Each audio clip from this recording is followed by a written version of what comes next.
Shabbat Shalom a todos. Bienvenidos al Centro de Estudio Hebraico, el Camino Nazareno. Gracias le damos al Dios de Abraham, Isaac y Jacob por concedernos la oportunidad de una vez más estar aquí con ustedes. Tengo una pequeñita y extraña en la garganta. Hoy nos encontramos en el día 25 del mes de enero, que equivale al día 25 del mes de Tebet, de acuerdo al calendario de Hillel. Y la porción que estudiamos esta semana titula Bairá. Bairá se encuentra en Éxodo 6:2 al 9:35 y los profetas, las Haftará, Ezequiel 28, 25, 29 al 21. Y en los escritos nazarenos leemos Lucas 11, 14 al 22. Vamos a hacer una pequeña oración para que Akadosh Baruj Hu nos conceda, perdón, espíritu de sabiduría y entendimiento en lo que vamos a estar enseñando el día de hoy. Un saludo a mi esposa y a Sara que nos están escuchando. Zoé, Mamalú me dio una taza de café de verdad. Me hizo un refill como debe ser. Avinu Malkei, nuestro Padre, nuestro Rey, te damos gracias por bendecirnos y por darnos la oportunidad de poder estar aquí hoy en este Shabbat, por la Torah que vamos a aprender, por la sabiduría y el entendimiento que tú nos das. Guíanos, oh Eterno, en toda esta enseñanza y que podamos, Rey del Universo, salir de aquí llenando nuestras vasijas de aceite para que nuestra lámpara alumbre hasta el día de Mashiach. En su nombre te lo pedimos, Yeshua Mashiach. Amén, amén. Bueno, está un poquito lento el internet. Ay, ¿qué pasó? Se frizó. La semana pasada, la semana pasada, habíamos estudiado la porción Shemot y estábamos hablando del nombre de Dios. ¿Te acuerdas, verdad? Estábamos hablando de este nombre que Hashem le revela a Moshe para que Moshe lo dé a conocer a Israel. Y yo quiero, antes de hablar sobre eso, abundar un poco más sobre eso, yo quiero que ustedes conmigo se percaten de algo. Y es que la Torah no empieza con el nombre de Dios. La Torah empieza con un atributo de Dios. ¿Ok? La Torah comienza con Elohim.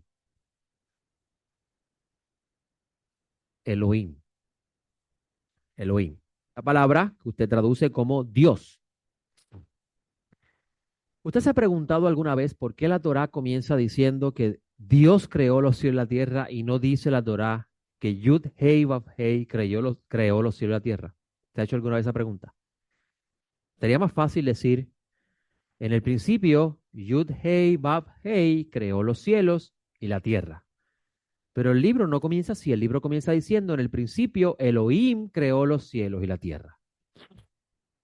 Y estábamos hablando esta mañana, antes de comenzar las oraciones y el estudio, de la importancia que tiene un maestro en ayudar al discípulo o al estudiante a aprender a comer del árbol del conocimiento del bien y del mal y también aprender a conocer, a comer del árbol de la vida.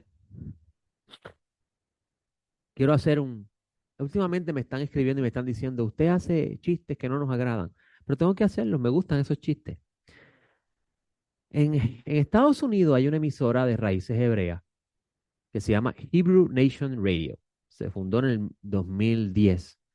Yo la escuchaba mucho y hace tiempo que no la escuchaba y en estos días, mientras conducía una distancia larga, me dio con escucharla y escuché algo que por poco me hace chocar.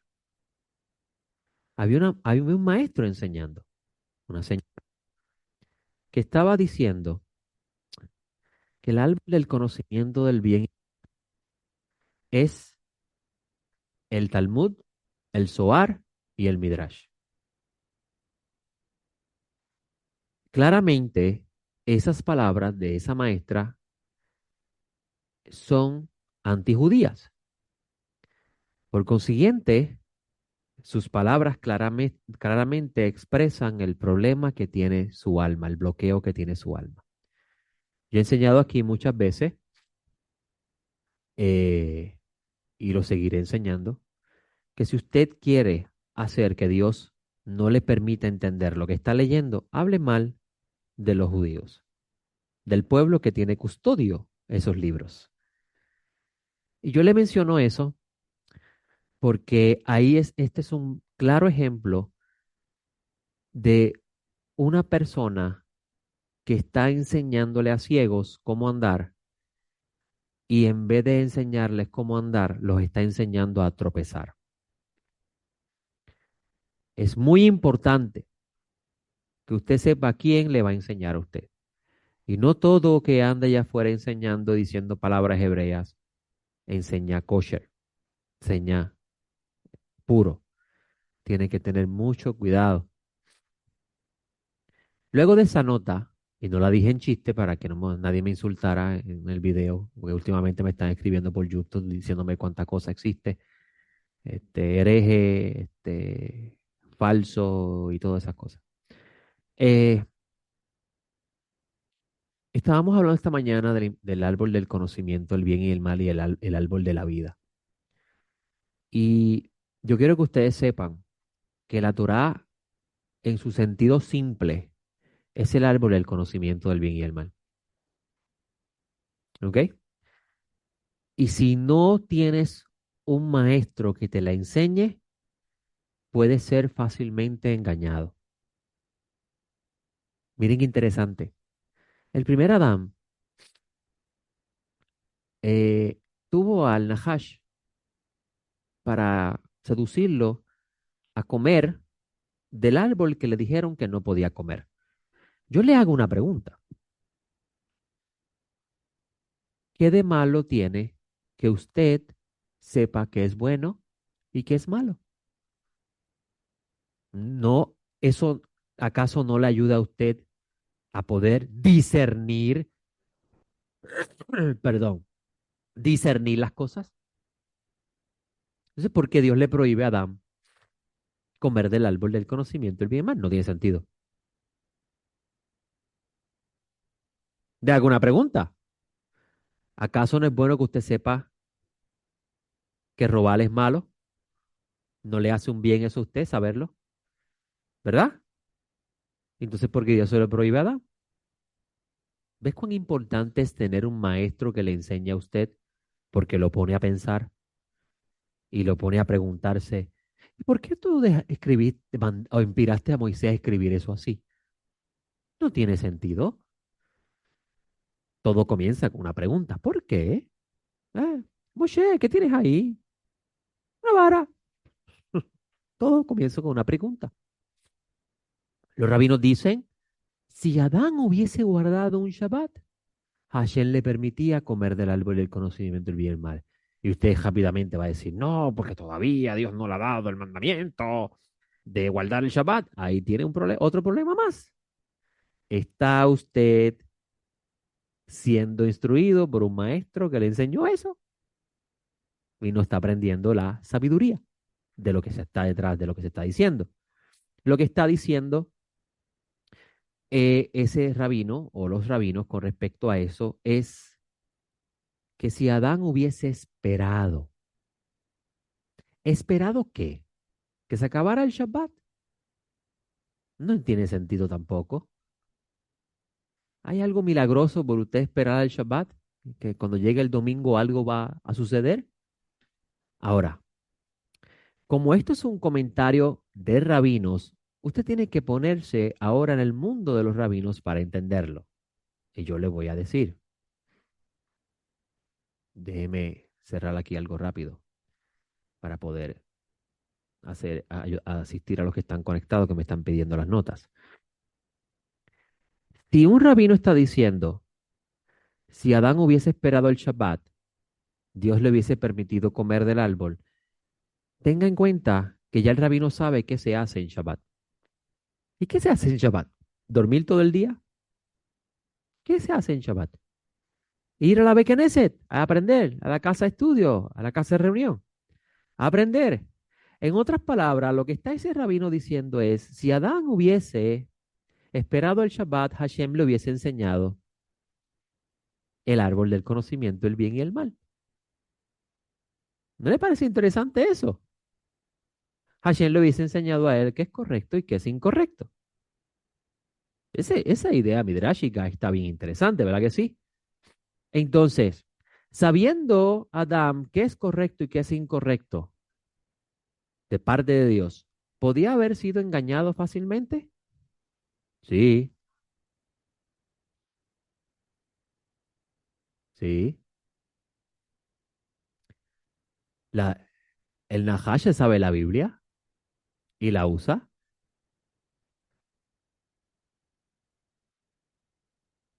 El conocer algo no necesariamente, en el mundo de la Biblia, no necesariamente te da la seguridad de que estás haciendo lo correcto. Necesita Jochma, sabiduría. Jochma. ¿Ok? Ahora, miren qué interesante, para que usted pueda entender mejor lo que quiero decir. El maestro Nazaret viene caminando, saluda a Juan al inversor, saluda, ¿cómo está? ¿Viste el otro día que es de Tití? Sí, todo bien, ok, te manda saludos. Sí, porque son primos. Que parece que los evangelios no se conocían, ¿verdad? Dice, todo parece indicar que no se conocían. Eso fue escrito con una intención así. Aprenda a leer la literatura judía. Todo tiene una intención. Que Elizabeth y Miriam no se volvieron a ver, no hablaron más de sus hijos, no se encontraron más. ¿Qué pasó ahí? Raro, ¿verdad? Ok. eh, Yeshua llega, desciende a las aguas para que en forma midrashica se pudiese entender el misterio de Génesis 1, donde el Espíritu de Dios se movía sobre la superficie de las aguas. O sea, el Espíritu de Dios estaba buscando dónde morar. Y no había nada que saliera de las aguas. O sea, entonces ahora Yeshua sube de las aguas y el Espíritu desciende sobre él. O sea, hay una conexión, un remés entre Génesis 1 y ese evento. E inmediatamente que el Mesías tiene el Espíritu, es llevado al desierto para ser probado. ¿Verdad que sí? ¿Y qué hace el Nahash? Citarle la Biblia. Citarle la Biblia. Como si, sí, como digo la Biblia, no estamos hablando de los testamentos. Escuche bien lo que le voy a decir. Para los discípulos de Yeshua, la palabra de Dios no es Nuevo Testamento. Quítese eso de la mente. Para ellos era la Torá, los profetas, los que tuvimos, los escritos, esa era los escritos sagrados. No existía Nuevo Testamento. Nuevo Testamento no es la palabra de Dios. Lamento decírselo, pero es cierto. ¿Ok? Eso es producto de Marción, que dividió Nuevo Testamento con Viejo Testamento y empezó a decir que el Dios del Antiguo Testamento era malo y el Nuevo Testamento es bueno y que los libros que hay que leer son los del Nuevo Testamento y los que él escogió, que son los de Lucas, Hechos, Pablo, las cartas de Pablo, los demás evangelios no. O sea, él es el causante de todo ese revolú que existe hoy en día con respecto a pensar que el Nuevo Testamento es la palabra de Dios. Eso históricamente es un dato importante que usted lo sepa. ¿Ok? Entonces, observe que inmediatamente que Yeshua recibe el Espíritu, va al desierto. Y el Nahash usa la escritura. Y Yeshua también usa las escrituras. ¿Verdad que sí? Ok, muy bien. Hay una parábola de Yeshua, las palabras de las vírgenes, ¿verdad? Que dice que el reino de los cielos será semejante a 10 vírgenes. 5 que eran sensatas y 5 que eran insensatas. El problema de las insensatas es que no se molestaban en tener aceite. El problema de las sensatas o la ventaja de las sensatas es que siempre tenían aceite. Y cuando llega el novio, las que tenían aceite, las que no tenían aceite, le dicen a las que tienen aceite, danos de tu aceite. Y ellas dicen, vayan a los que venden. Usted siempre ha pensado que el aceite ahí es el Espíritu Santo. ¿Dónde usted puede comprar el Espíritu Santo? Dime dónde se compra para comprarlo. El aceite en esa parábola no es el Espíritu Santo. El aceite es la enseñanza que hace que el fuego del Espíritu de Dios arda en usted. ¿Ok? Ahora, usted puede sentarse aquí y leer la Biblia y usted piensa que leyéndola usted tiene el fuego. Tiene que haber alguien que se la enseñe. Por eso es que dice, vayan a los que venden. O yo vendo, usted compra. Ahora, usted tiene la libertad de decidir si compra o no.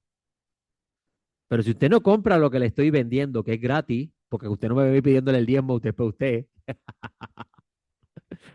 Si usted no quiere comprarme lo que yo estoy vendiendo, después no llore afuera, porque el mundo se le está cayendo encima y usted no quiso escuchar al maestro. ¿Ok? ¿Cómo? Compra la verdad y no la venda. Ok. Esto es importante, ¿por qué? Porque el conocimiento del bien y el mal, sin la presencia del Espíritu de Dios en la vasija que la está recibiendo, hace que la vasija que es usted esté propensa a ser engañada. Ahora, usted podría decir, yo tengo el Espíritu de Dios. ¿Tú sabes cuántas personas yo he podido hablar de las Escrituras que me dicen, yo tengo el Espíritu de Dios y que dicen una jetragila disparate? ¿Y cuántas conversaciones yo he tenido con personas que yo le enseño algo y me dicen, hasta que el Espíritu no me lo revele, no lo voy a aceptar? Y yo digo entre mí, tú estás diciendo que yo no tengo el Espíritu. Cualquier persona hoy en día dice, yo tengo el Espíritu de Dios. Pero eso no es el pensamiento judío con respecto a tener el Espíritu de Dios. El Espíritu de Dios es un regalo que Dios le da a usted por fe. Pero si usted no tiene aceite, ese fuego se apaga. Y la razón del Espíritu es ayudarle a usted a caminar en este mundo de oscuridad. Por consiguiente, si usted recibe una educación adecuada, tiene suficiente aceite para hacer que su lámpara se mantenga encendida. Y entonces cuando viene el Nahash, no lo engaña fácilmente. ¿Ok? Ahora, voy a regresar otra vez al principio, porque la Torah comienza hablando de que fue Elohim el que creó los cielos y la tierra y no Yud Heh Vav Heh. ¿Por qué no dice en el principio Yud Heh Vav Heh creó los cielos y la tierra? ¿No era más fácil para el humano que se identificara el nombre inmediatamente al principio y no existiesen estos grandes debates que ven, que dicen, no, aquí los dioses crearon los cielos y la tierra? Eso es lo que está diciendo en la Biblia hebrea. Y insertaron después el nombre Yud Heh Vav Heh para tratar de arreglar todo, pero los israelitas al principio adoraban muchos dioses y esos son los dioses que crearon los cielos y la tierra y todas esas cosas que dicen los vendedores del conocimiento del bien y el mal. Pero recuerde que si hay Jochma, y Jochma es una de las luces de las 7 luces de Dios, usted podrá entender por qué la Torá empieza con el nombre Elohim y no con el nombre Yud Heh Vav Heh. En esta parashá, Hashem le dice a Moshe, tú vas a hacer, eso está en el capítulo 7 del libro de Éxodo, tú vas a ser para el faraón Dios. Sí, así mismo está escrito, búsquelo. Éxodo capítulo 7.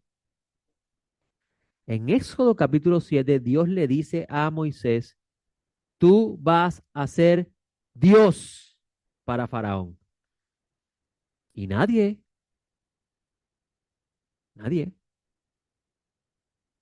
le ha hecho una imagen a Moisés y le prenden vela,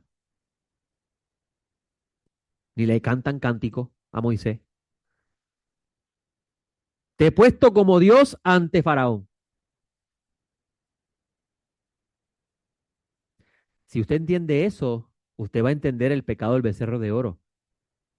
Porque cuando vayamos al pecado del becerro de oro, usted va a ver que un grupo de personas le dice a Aarón, haznos un Dios que vaya delante de nosotros, porque de Moisés no sabemos. Significa que había gente allí que pensaba que Moisés era un Dios. Ah, interesante, ¿no? Esa parte usted no la había leído así de la Biblia, ¿ah?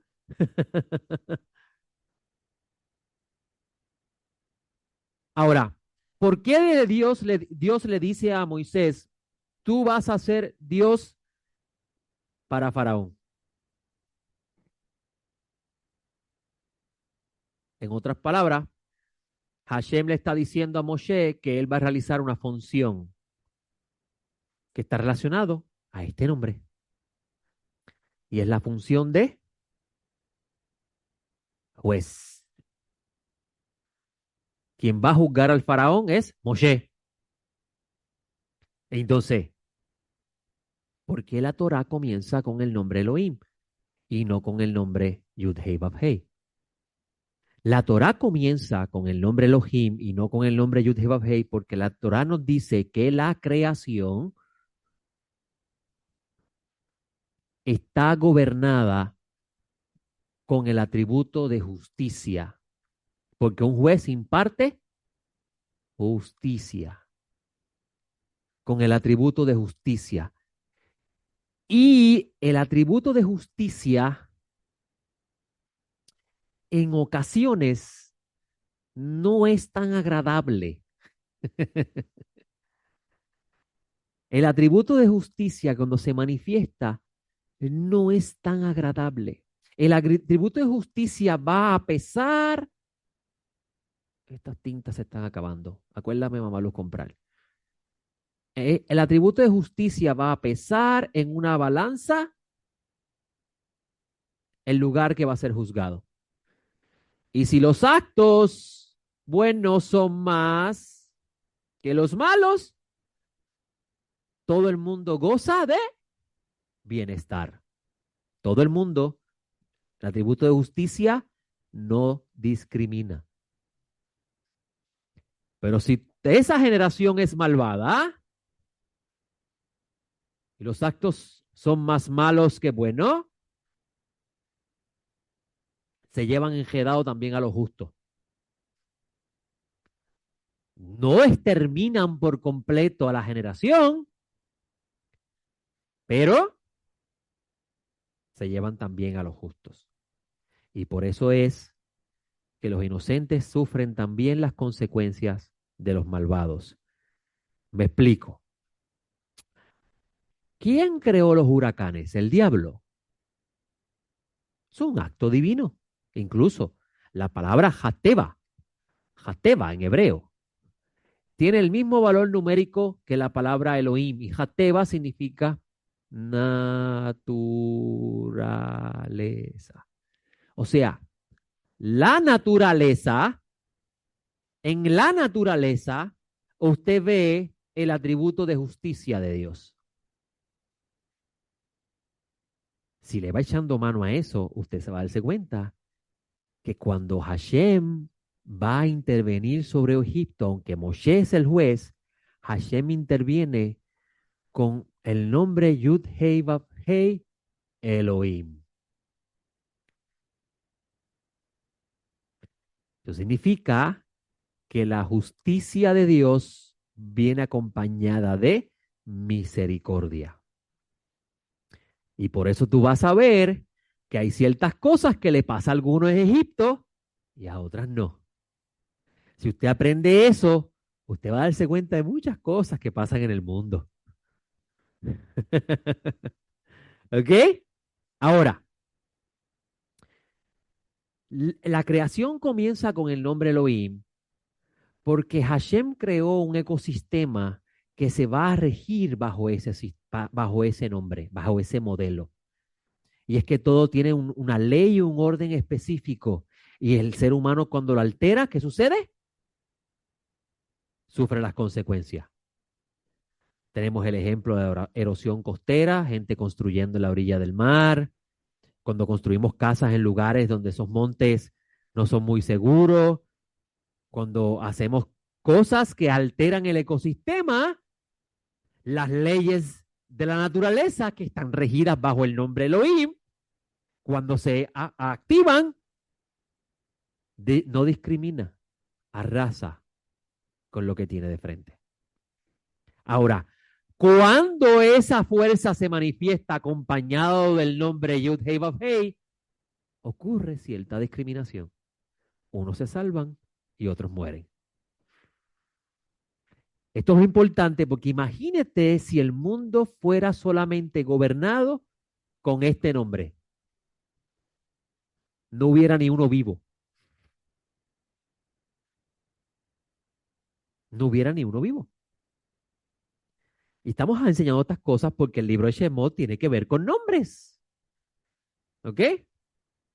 Ahora, incluso cuando vayamos al tema del pecado del becerro de oro, usted va a encontrar que Moshe le dice a Dios, déjame entender tu esencia, no te entiendo. Y Hashem lo que hace es enseñarle a Moshe 13 atributos de Dios. Te voy a decir más, Moshe le dice, déjame ver tu rostro. Y Dios le dice, tú no puedes ver mi gloria. Otras traducciones dicen, tú no puedes ver mi esencia. O sea, Moshe mismo no estaba capacitado para entender qué es Dios. Y Hashem le revela 13 atributos a Moshe. 13 nada más. Pero es interesante que Hashem le revela 13 atributos a Moshe y el nombre de Hashem, su valor numérico es 26, que es la mitad de 13. Quiere decir que hay 13 atributos adicionales de Dios que en algún momento serán revelados. Ese día sucederá, eso sucederá cuando venga Mashiach. Cuando venga Mashiach. ¿Ok? Ahora, es importante saber esto porque Hashem, cuando se revela a Moshe y le dice a Moshe, ¿para qué tú quieres saber mi nombre? Ejie. No dice Anihu, yo soy. Dice Ejie, que viene del verbo ser. ¿Por qué, por qué Hashem le dice eso a Moshe? Porque es importante que usted sepa, y se lo digo a usted como discípulo de Yeshua y discípulo del camino de Dios, es importante que usted sepa que un nombre en la Biblia manifiesta algo. Moshe se llama Moshe porque lo sacaron de las aguas. Joshea, Moshe le llama Yehoshua porque dice, dice Moshe, ay, que Hashem te salve de esta gente. Que mira, me han causado a mí dolor de cabeza. ¿Ok? Cada nombre en la Biblia expresa algo. El Mesías cuando se aparece, Dios ordena que se le llame Yehoshua porque él salvará a su pueblo. ¿Ok? Jesús no significa nada. No, no diga eso, porque es una palabra griega, eso viene del griego, no hagan eso. No, no, no. Y Jesús no significa nada, pero Yehoshua viene comparte la esencia del nombre Yeshua, que significa salvación. Cuando el Mesías regrese, dice el libro de Revelaciones que no se llama Yeshua. ¿Significa que él no va a llamarse Yeshua? No, está leyendo un Apocalipsis. Lo que usted lee no es. Cuando dice que el nombre del Mesías es el Dabar de Elohim, lo que está diciendo es que él viene a cumplir la voluntad del que lo envió. Eso es lo que significa eso. ¿Ok? Ahora, vamos a las notas.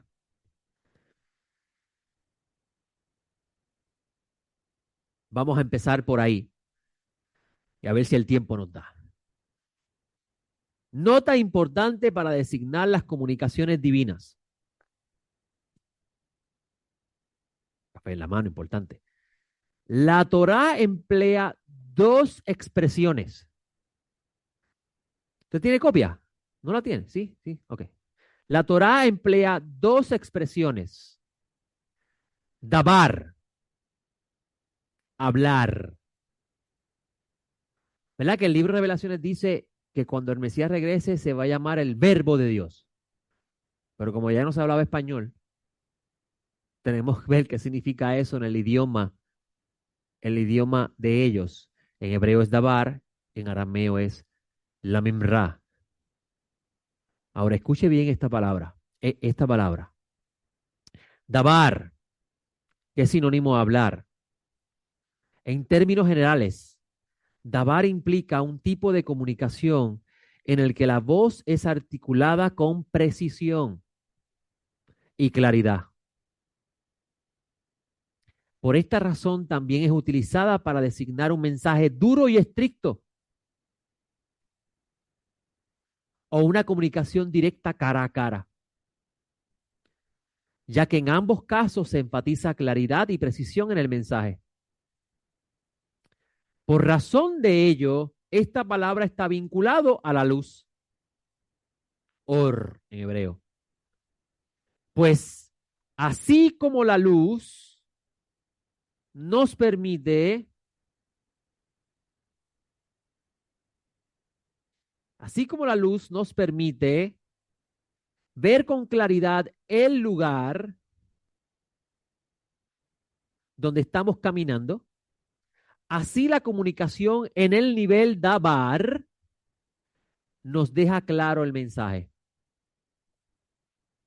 La comunicación en el nivel Dabar es una de contenido crudo y solo el receptor que está vinculado, Da'at, la palabra, la idea ahí, un vínculo con conocimiento, al mismo, el mismo puede entenderlo. O sea, tiene que haber un vínculo con el comunicador en ese nivel para poder entenderlo. Ahora entenderás porque Yeshua habla en el Evangelio de Juan y nadie lo entiende. ¿Entendido eso?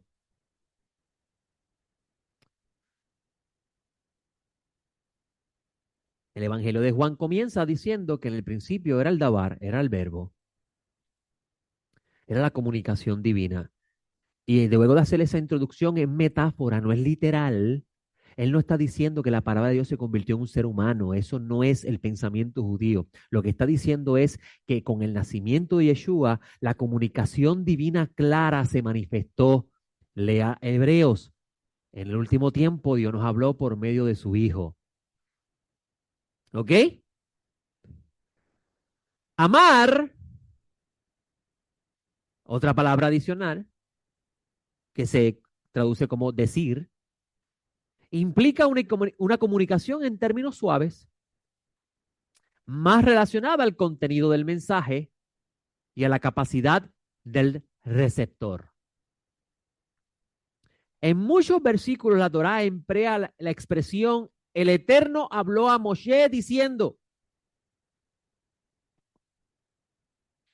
aunando el lenguaje suave, leamar, con el estricto, vaidaber. Incluso lo vas a leer así, vaidaber Adonai el Moshe lemor. Y yuxtaponiendo el nombre que denota el atributo de misericordia divina.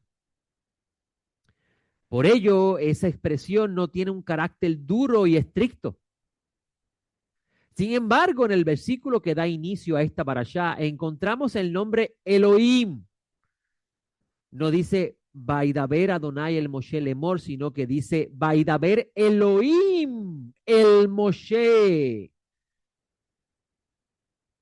Bayomer. O sea, Dios está molesto con Moshe.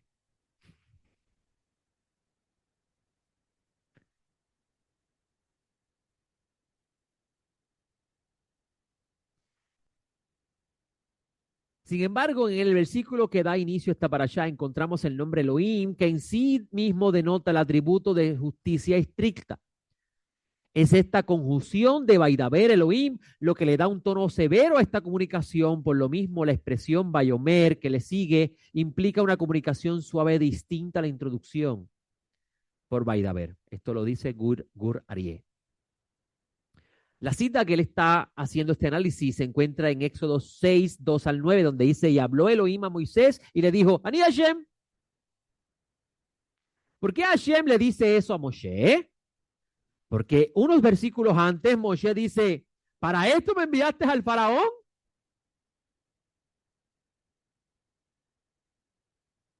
¿Por qué tú estás afligiendo a este pueblo?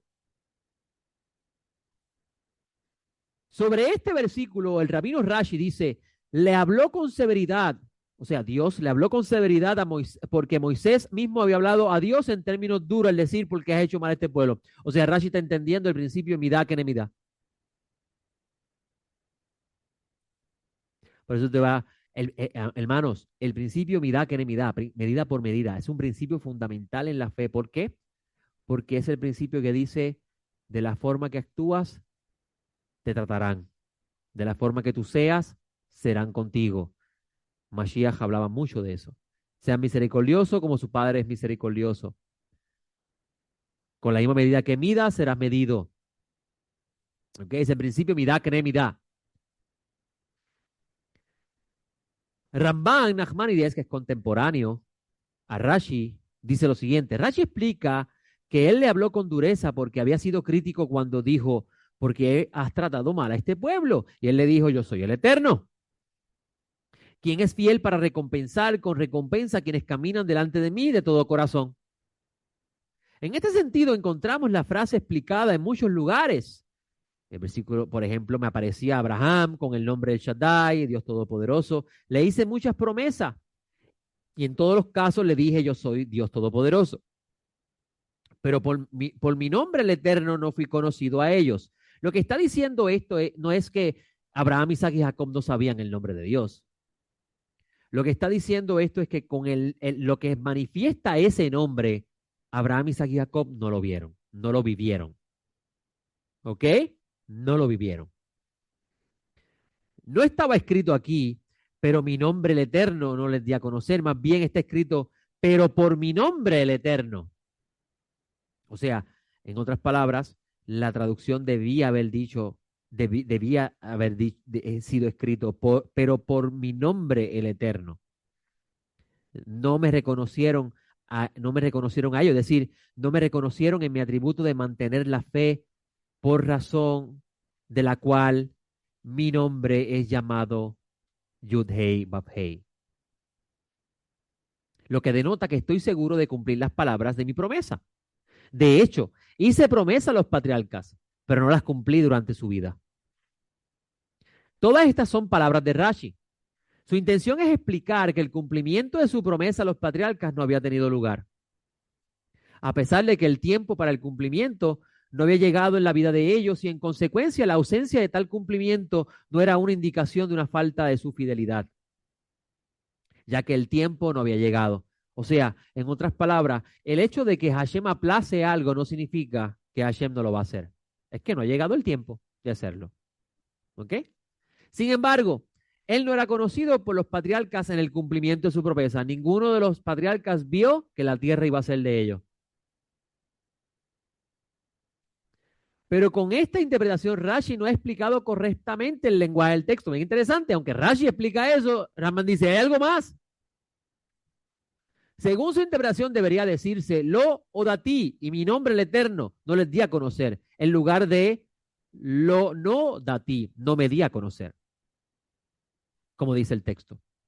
O debería haber dicho, y mi nombre el Eterno, lo no da, no les fue conocido. Tal vez, según la opinión de Rashi, el sentido del versículo es, y mi nombre es el Eterno, velo no dati lahem, es decir, no les fue dado a conocer por ese nombre. Y el sabio Rabí Abraham Ibn Ezra explicó que la letra Bet, en las palabras Be'il Shaddai, por el nombre del Dios Todopoderoso, se conectaba con las palabras subsiguientes, Ushmi Hashem, convirtiéndola en Ubishmi Hashem, que tiene el siguiente significado. Y me parecía Abraham, etcétera, por el nombre El Shaddai, Dios Todopoderoso, pero por mi nombre el Eterno no me di a conocer a ellos. El significado del versículo, continúa Nachmanides diciendo, es que él se apareció a los patriarcas por el nombre El Shaddai, lo que indica que él es el vencedor y prevaleciente sobre las huestes del cielo, haciendo grandes milagros para ellos, excepto que no se notó ningún cambio en el orden natural del mundo. Tú vas a ver un texto de la Torá que Hashem está hablando con Abraham. ¿De dónde viene Abraham? De Ur de los Caldeos. La arqueología ha demostrado que la civilización mesopotámica eran expertos astrónomos. Sabían las constelaciones, sus nombres, el movimiento de los astros. Sabían incluso lo que iba a pasar mediante el movimiento de los astros. Algo que ante los ojos de Hashem no era considerado pecado para los gentiles. Abraham, que viene de ese mundo, Hashem le dice, ven acá, cuenta las estrellas y usted piensa que Hashem le está diciendo de forma literal, 1, 2, 3, 4, 5, 6. Ahora, ¿sabía usted que la palabra contar es la misma palabra que se utiliza para leer? En el sentido de escribir un rollo. En otras palabras, Hashem le está diciendo a Abraham, lee las estrellas a ver qué dicen. Abraham sabía como caldeo por las estrellas que él no podía tener hijos. Y Hashem le dice, mira las léelas, a ver si puede. Y Hashem le dice, así van a ser tus hijos. Eran astrónomos. Pues por la lectura de las estrellas es que vinieron un grupo de caldeos que usted le llama los tres reyes magos. que no eran tres reyes magos, nada. Eran magos, pero no eran reyes. Porque la palabra magai es la palabra de astrónomo. No eran reyes. No dice ni que son tres. No sabemos cuántos eran. Decir un número es especular.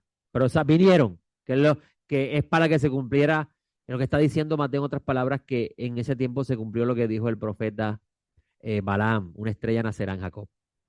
¿Ok? Ahora, Abraham, según el orden natural de los astros, su destino decía que no iba a ser y tener hijos. Y Hashem le dijo, yo te puedo cambiar el destino. Ahí es donde está el asunto. Eso significa el Shaddai, exactamente.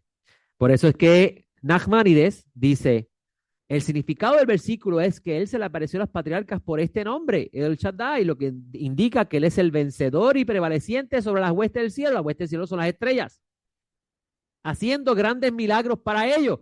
¿Qué milagro para Abraham el saber que no puede tener hijo y de repente tiene hijo? Excepto que no se notó ningún cambio en el orden natural del mundo, como fue el caso de los milagros realizados a través de Moisés, nuestro maestro. Por eso es que el nombre del Eterno, además de expresar el atributo de misericordia, expresa la idea de trascendencia. Eso significa que Dios está por encima de las leyes de la naturaleza. El nombre del Todopoderoso está relacionado a la trascendencia de tiempo y espacio. Por eso que Pablo, sabiendo esto, dice, él llama a las cosas que no son como si fueran. Pablo el fariseo. En el hambre, él los redimió de la muerte y en la guerra del poder de la espada. Y le dio riqueza, honor y todo bien. Miren esto que interesante. Vino una hambruna a Egipto, ¿verdad que sí? Y fue anunciado por Dios que iba a haber un cambio en el orden natural de la naturaleza, iba a haber sequía, e iba a haber hambruna. Y mediante esa revelación, la sabiduría de Joseph aconsejó al faraón de preparar un plan para sobrevivir, ¿verdad? Sin embargo, los israelitas salen al desierto donde no hay comida y allá les cae maná, man hebreo. Entonces, el mismo Dios, para un mundo que no conoce su nombre, los fuerza a prepararse para lo que viene. Y para el mundo que conoce su nombre, le dice, no se preocupen por lo que van a comer, que yo me voy a encargar de que caigan mal. Y por eso es que yo soy tan enfático aquí de decirle a ustedes, el mundo puede decirle a usted, viene por ahí un caos, pero si usted conoce el nombre de Hashem, usted no se preocupa.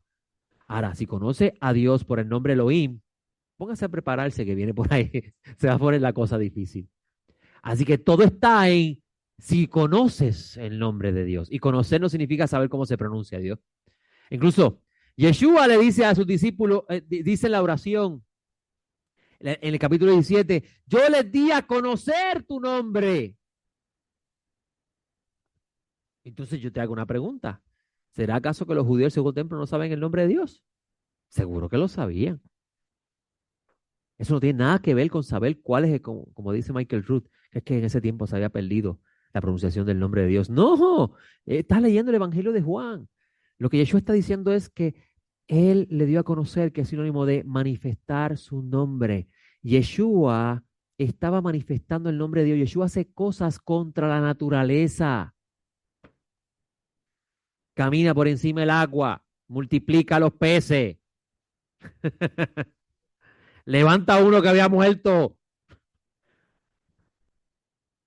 Eh, Está hablando del nombre que expresa cuando se manifiesta la trascendencia del orden natural. ¿Entendido eso?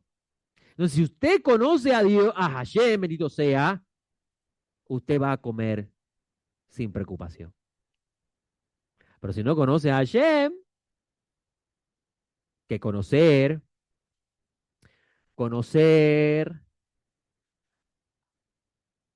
está relacionado a un vínculo. Y el vínculo está relacionado al pacto. Y el pacto está relacionado al control o la muerte de la carne.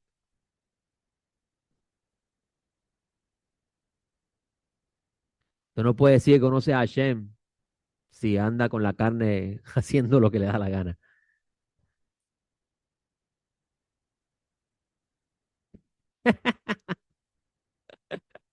Le dije que usted va a salir de aquí afectado y cambiado.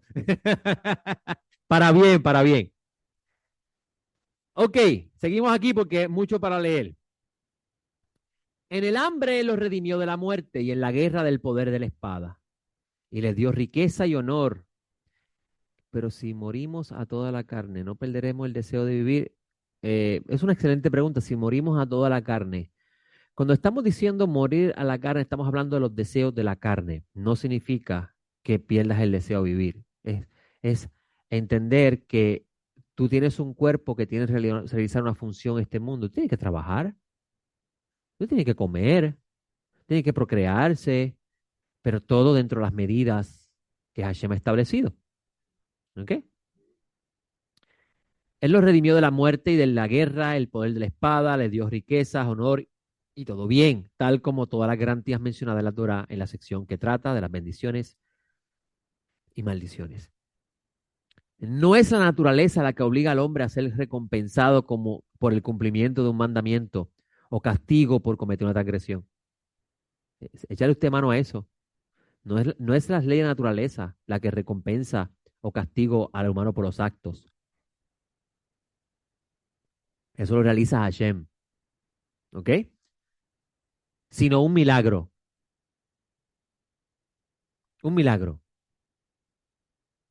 ¿Cómo es posible que de dos peces y dos panes o tres panes coman 5.000? Un pagano gentil pensaría, claro, porque Dios está haciendo eso. Un judío diría, porque ahí está el Mesías y Dios está operando a través de él. Como Moshe en su tiempo fue un Mesías y Dios operaba a través de él. Tiene que cambiarse la máscara, aprender a leer la Biblia como debe leerse, porque si no, si seguimos pensando como pensamos, seguimos perpetuando las enseñanzas apostólicas y romanas, que son las que definieron al Mesías de esa forma. ¿Ok? Si el hombre se dejase llevar por su naturaleza o por su fortuna, sus acciones no le sumarían ni le restarían nada. Más bien la recompensa y el castigo en este mundo, tal como se menciona en todo el alcance de la Torá, son todos milagros, pero están ocultos. Al observador le parece bien, le parece parte del orden natural de las cosas, pero en verdad le llegan al hombre como castigo y recompensa por sus acciones. Es por esta razón que la Torá habla extensamente de las garantías concernientes a este mundo y no explica las garantías del alma en el mundo de las almas. Estas garantías mencionadas en la Torá como recompensa por la observancia o transgresión de los mandamientos divinos son maravillas que van en contra de la naturaleza. Mientras que la asistencia del alma después de la muerte del cuerpo y su unión con Dios son la forma apropiada inherente a su naturaleza de que ella regrese a Dios que la dio. O sea, el alma va a regresar a Dios que la dio. Esa es su naturaleza. Aún lo explicaré más detalladamente si Dios lo cumple para mí. En otras palabras, Nachmanides dice, si Dios me desea, me permite enseñarlo, lo voy a enseñar. Así Dios le dijo a Moisés, yo me he aparecido a los patriarcas con el poder de mi brazo, con el cual prevalezco sobre las constelaciones y ayudo a los que he elegido. Pero con mi nombre Yud Hei, Vav Hei, con el cual toda la existencia llegó a existir, no me di a conocer a ellos. Es decir, para crear cosas nuevas para ellos mediante el cambio abierto de la naturaleza. Y por lo tanto, di a los hijos de Israel, yo soy el Eterno, y haré saber una vez más el gran nombre, es decir, el tetragramatón, porque por ese nombre trataré maravillosamente con ellos. Lea Joel 2:26 y sabrán que dice, y sabrán que yo soy el Eterno, que hago todas las cosas, Isaías 4:44-24.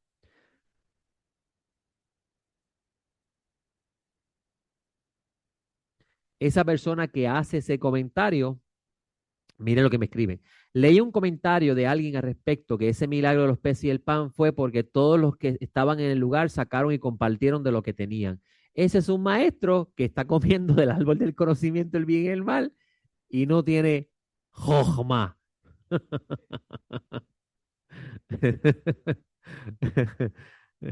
Es que, ve, yo trato de aguantar la ganas de reírme, pero no puedo. Pero ¿sabes por qué me río? Porque me enfogono y pues me río para calmarme. Todas las palabras de Rabí Abraham Ezra, dice Abraham y Bin Ezra, dice Nachmanides, sobre este tema eran correctas, excepto que él era como alguien que profetiza pero no lo sabe. Él está diciendo que Abraham y Bin Ezra dijo cosas pero no sabía que las estaba diciendo bien. Eso Pablo de él se lo enseña también, o yo, cuando Pablo dice, algunos profetizan y otros conocen. Y piensa que están profetizando, pero realmente es porque conocen. ¿Ok? En el caso de Abraham y Biesra, él está profetizando, pero no sabe que lo está diciendo bien. No conoce. Oye, le tiró fuerte ahí a él. La fuente de esta expresión, él profetizó, pero no sabía lo que profetizaba, está en Sotá 12b, eso es el Talmud. Rambán usa la expresión aquí para dar a entender que Ibn Ezra efectivamente aludió a la interpretación correcta del versículo, es decir, que la letra Bet en Beilil Shaddai está conectada también con Ushmi Hashem, lo que la convierte en Ubishmi Hashem, como se explicó anteriormente.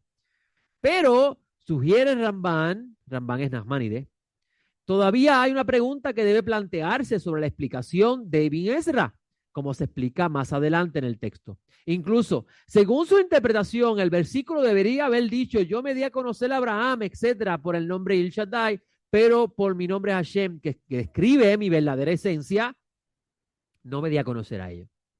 ¿Se acuerda que le dije que Moshe le dice, déjame ver tu rostro? Hashem le dice, tú no puedes ver, déjame ver tu gloria. Hashem le dice, tú no puedes ver mi rostro, o sea, tú no puedes ver mi verdadera esencia, porque entonces no puedes vivir, vas a morir. Y Hashem le muestra 13 atributos de misericordia, que si le sumamos 13 más, da el nombre 26. ¿Qué es lo que está diciendo aquí en otras palabras Rambán cuando él dice el nombre que describe mi verdadera esencia? ¿Ok? En otras palabras, ¿por qué la Torá utiliza dos términos separados? Vaerá y me aparecí, y nodatí, me di a conocer. Un término apareció o me di a conocer. Debía haber bastado en ambos casos. Sin embargo, Ibn Esdras puede responder esto diciendo que debido a que la profecía de los patriarcas les llegó en visiones de noche, o sea, los patriarcas recibieron de parte de Hashem, pero ellos no tenían con claridad y precisión lo que eso significaba. Interesante, ¿no? Y aún así eran fieles a Dios. Y aquí yo he tenido la oportunidad de conocer personas que me dicen, hasta que yo no lo entienda todo, yo no voy a creer en Dios.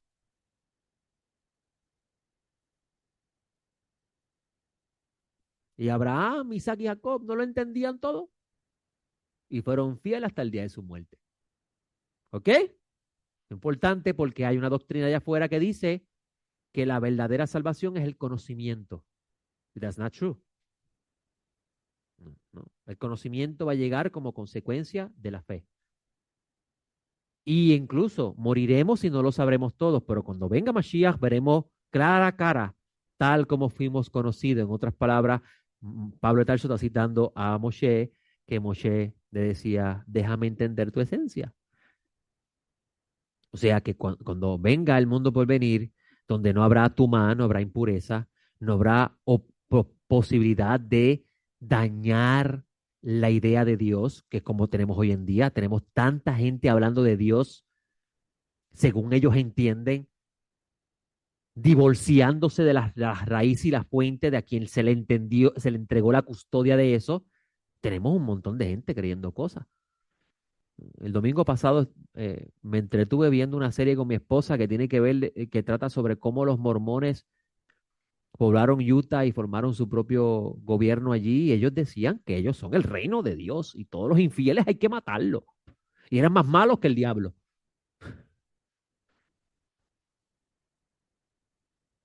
Eran más malos que el diablo, pero ellos son los hijos de Dios. Ese es un ejemplo de una distorsión de la verdad, porque el poseedor, el que tiene el cetro, la vara de líder, es un impuro. ¿Ok?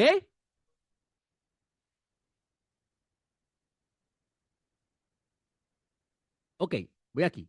Sin embargo, vuelvo a leer esa parte. Y bien Ezra puede responder esto diciendo que debido a que la profecía de los patriarcas le llegó en visiones de noche, Génesis 46:2, ver también una nota de Rambán, ese libro yo lo tengo, me disculpen, yo puse esa nota ahí. He aquí, él dijo, he aquí, Vairá, me aparecía a ellos, y porque la de Moisés fue cara a cara, Deuteronomio 34:10, él dijo aquí, no me di a conocer a ellos los patriarcas como me di a conocer a ustedes, Moisés. Y miren, interesante, uno pensaría que el que más conoce está más pegado a Dios, pero no necesariamente es así. El conocimiento es un recurso bueno en tu crecimiento de relación con Dios, pero eso no es el fin de tu relación con Dios. Por eso es que Mashiach dice que quien haga caer a uno de los pequeños se las va a entender grandemente con Hashem. Porque los niños pequeños no saben nada, pero sin embargo, los poquitos que saben son fieles. Sara no tiene la más mínima idea de cómo yo consigo el pan, el ajo, la habichuela, o sea, la comida que se come. Pero ella sabe que papi lo va a traer. Y ella es fiel a su papá de que papi va, no le diga ajo, habichuela porque no le gusta.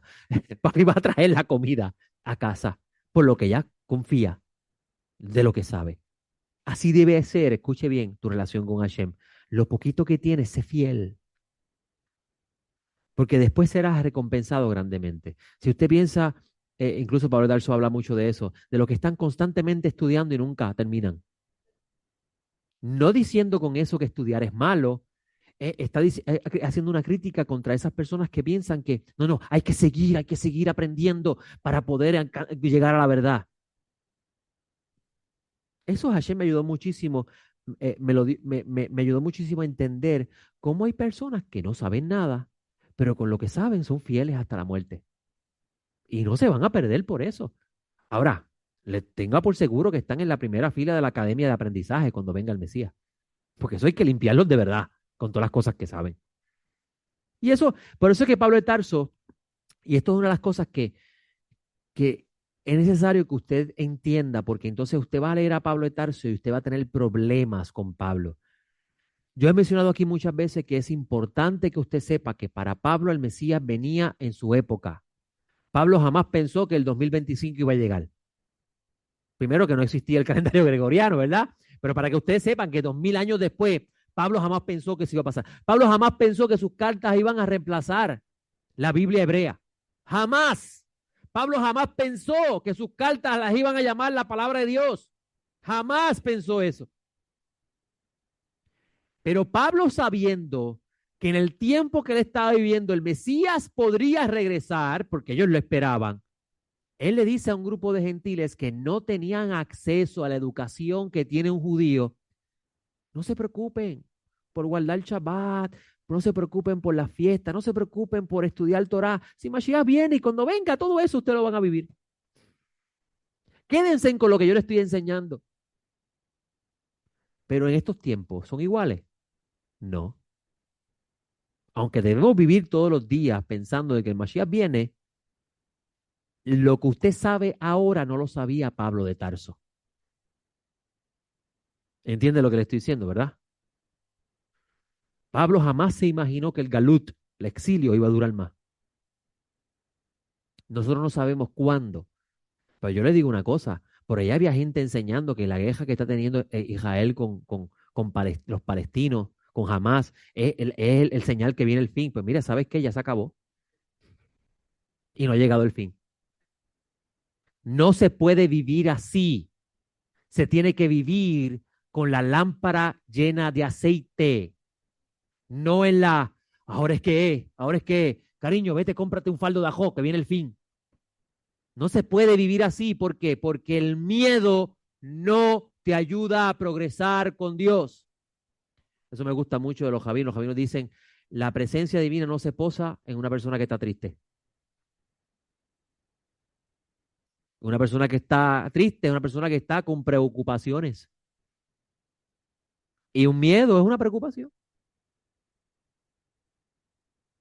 Usted no puede hacer que su lámpara alumbre si usted está constantemente, me voy o me quedo. ¿Será este el anticristo o no? Dios está juzgando a la mitad de Estados Unidos y los fuegos solamente son en California. Como también pensaron los mormones que Utah es Jerusalén. No se puede así vivir. Aquí no enseñamos eso. No hay nada mejor, hermano, que saber la verdad, porque saberla te hace libre.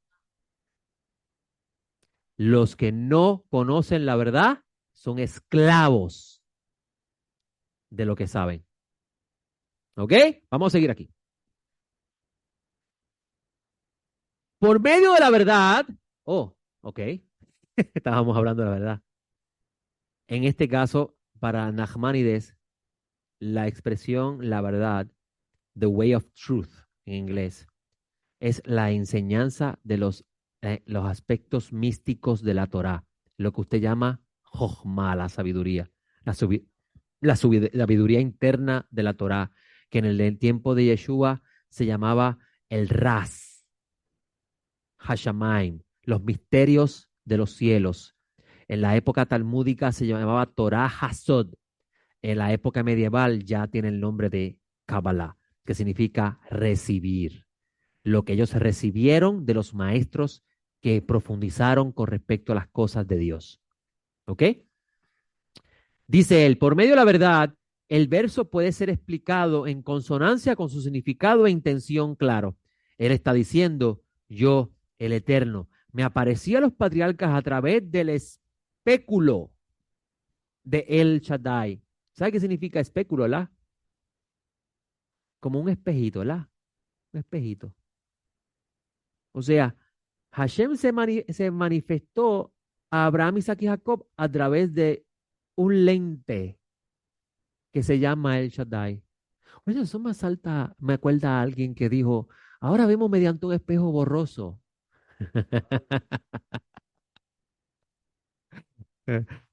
Dicen los sabios que mientras más altos tú subas a la fuente, te vas a dar cuenta que todos los que enseñan están enseñando lo mismo con diferentes palabras.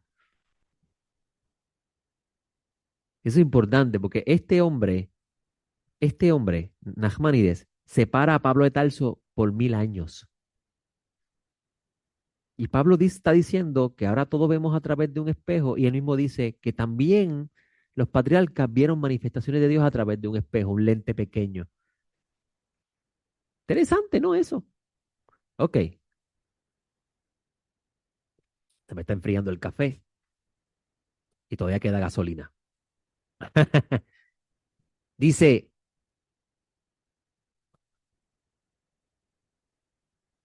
eh, tal como es el sentido del verso, en una visión me doy a conocer a él, número 12:6. Pero yo mismo, yo el Eterno, no me di a conocer a ellos, ya que no me contemplaron a través de un espéculo lúcido para que me conocieran. Un espejo claro, un lente claro. Pablo dice que ahora vemos un lente no muy claro. Por eso es que se nos hace tan difícil entender a Dios. Tal como es el sentido del verso, y no ha surgido un profeta desde entonces en Israel como Moisés, a quien el Eterno conoció cara a cara. ¿Cuán valioso es ese versículo a la hora de interpretar a Yeshua? Cuando Yeshua está en el Evangelio de Juan diciendo, yo solamente hablo las palabras de mi Padre, yo solamente hago lo que veo mi Padre hacer, es una forma en nivel ras, misterio, de entender la claridad que tenía el Mesías con respecto a la comprensión de Dios. Eso no tiene nada que ver con lo que los paganos interpretaron. Nada que ver.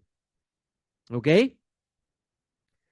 Los patriarcas conocían el nombre propio del Eterno, pero no les fue conocido a través de la profecía. Por eso, cuando Abraham habló con Dios, mencionó el nombre propio junto con el nombre Aleph Dalet, Adonai, en Génesis 15:2. Ahí vemos también otra cita que no la saqué. O Aleph Dalet solamente, que significa Adonai, Señor. El significado de esto es que la revelación de la presencia divina hizo comunicación con ellos, le llegó a través de un atributo mejorado de justicia. Y con ese atributo fue su conducta hacia ellos. Pero con Moisés, su conducta y su reconocimiento hacia él fueron el atributo de la misericordia que está indicado por su gran nombre, es decir, el tetragramatón, el eterno. Tal como se denota en el versículo. Él hizo que su glorioso brazo fuera a la diestra de Moisés, Isaías 63:12. Y está escrito, así guiaste a tu pueblo para hacerte un nombre glorioso, versículo 14 de ese mismo capítulo. Por eso Moisés no menciona más el nombre del Shaddai, pues la Torá fue dada con su gran nombre, como está dicho, yo soy el eterno tu Dios. Este es el sentido del versículo, en los cielos te hizo oír su voz para instruirte y en la tierra te hizo ver su gran fuego. Y he aludido a la explicación de la palabra Hashamaim en Génesis, también tengo otra cita más, eso en su momento se las traigo, yo poseo ese libro. Que el santo bendito sea, abra nuestros ojos y nos muestre las maravillas de su Torah. Se lo decía Moshe, que David, abre mis ojos para ver las maravillas en Torah. Ahora, después de esa cita de Nachmanides, muy interesante, ¿no? Que usted va a poder eventualmente seguir hojeando y aprendiendo. Para mí, Nachmanides fue un excelente y gran expositor de la Torah. Para mí es el mejor que ha habido en comparación a Rashi, Maimónides, que son de la misma época de él. Él lo supera a todo. Sin embargo, Rashi se hizo más famoso que él. Yo soy el eterno, dice el versículo que comenzó la parashá. Rashi dice, al declarar a Moshe el nombre inefable, Dios le quiso decir, yo soy fiel para otorgar recompensa a los que marchan delante de mí. Interesante, ¿no? Yo me parecía a Abraham, a Isaac y a Jacob como el Shaddai, pero con mi nombre Yud-Heh-Vav-Hei no me di a conocer a ellos. Yo me rebelé, es lo mismo que decir yo me di a conocer. ¿Ok? Rashi dice, como el Shaddai quería decirle, yo les hice promesa y con respecto a todas ellas le dije, yo soy el Dios omnipotente. El Shaddai, y esto es una cita de Gurarie, este nombre expresa el concepto del poder divino para imponer límites a la creación. Interesante, ¿no? ¿Por qué? Porque el Mesías, cuando estuvo en la tierra, manifestó atributos de Dios. Le dijo al mar, cálmate. Le dijo al viento, no sople mal. Y la gente piensa, ese es Dios hablando. Y no que él está manifestando un atributo de Dios. Como dice Pablo de Tarso en la carta a los Corintios, Dios estaba en el Mesías.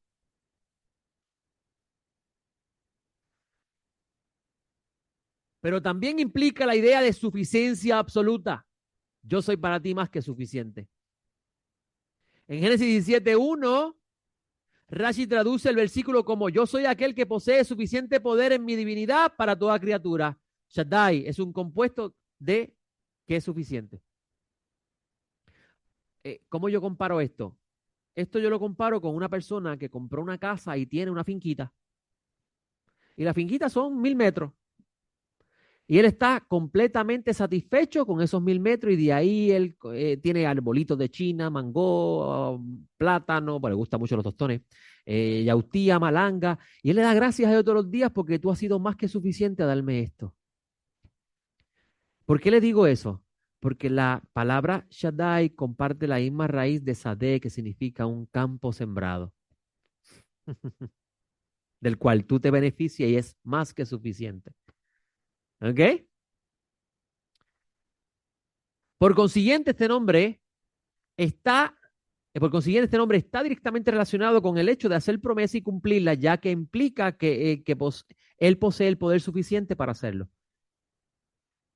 Estar envuelto en, que es sinónimo de conocer el nombre del Shaddai, implica estar, escuche, échale mano a esto, para que cuando usted se vaya hoy a bregar con sus asuntos de la vida mañana, estar envuelto en el nombre del Shaddai es sinónimo de conocerlo. Envuelto decimos vinculado. Yo te conozco a ti, y el nombre tuyo expresa lo que tú me has dado a conocer. Y lo que tú me has dado a conocer me ha creado a mí la confianza de saber quién tú eres. Eso es lo que quiero decir, estar envuelto, ¿ok? ¿Ah? I love you too. Entonces, esto es importante porque entonces estar envuelto en, que es sinónimo de conocer el nombre del Shaddai en este caso, implica estar consciente que el Creador es aquel que satisface toda mi necesidad y sus promesas son verdad.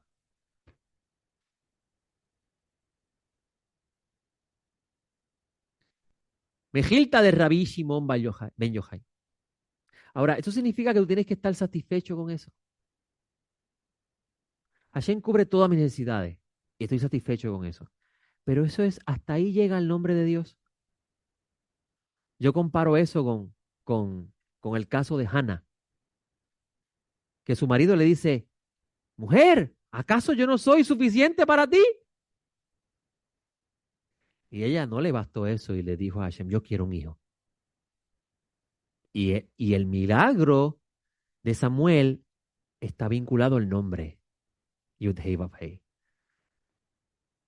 Interesante, ¿no?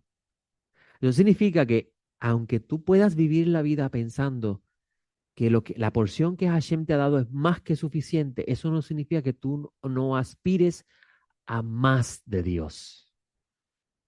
Mira lo que dije, no es a más millones, a más de Dios. Yo te quiero conocer más, porque mientras más te vincules con Él, menos te arrastra el mundo y más confiado vives. Cuando tú vives en inseguridad, tú has descendido en la famosa escalera que estaba haciendo esta mañana. Cuando tú empiezas a sufrir inseguridad, tú has descendido un grado de las 50 puertas de la conciencia o de la sabiduría. ¿Ok? That's true. Así mismo es. Cada Shabbat viene aquí y le llena el aceite un poco más a la vasija. Ok. El Mejilta de Rabbi Shimon Ben Yochai. Rabbi Shimon Ben Yochai vivió en los tiempos del año 100. O sea que es contemporáneo a la destrucción del templo. Él dice lo siguiente con respecto a este texto: yo me aparecí a Abraham, Isaac y Jacob como el Dios omnipotente. Dice Rabbi Eliezer, hijo de Joseph Hagalelí. Hay una diferencia entre la profecía de los antepasados y la profecía de Moisés. Y los otros profetas, cuando el santo, bendito sea él, se levantó sobre ellos para hablar con ellos. No se levantó con Hayot, criaturas angélicas, ni con un carro, ni con ningún otro tipo de gloria, sino que la presencia divina prefería reposar directamente sobre ellos. Interesante, ¿no? Rabbi Shimon dijo, los antepasados son el carro mismo. ¿Qué significa eso? Abraham, Isaac y Jacob eran las vasijas a través del cual Dios se manifestaba. ¿Ok? Como está escrito, y terminó de hablar con él y Dios se levantó de Abraham. Mira la lectura, ¿eh? Dios se levantó de Abraham. O sea, en otras palabras, Dios estaba sobre Abraham.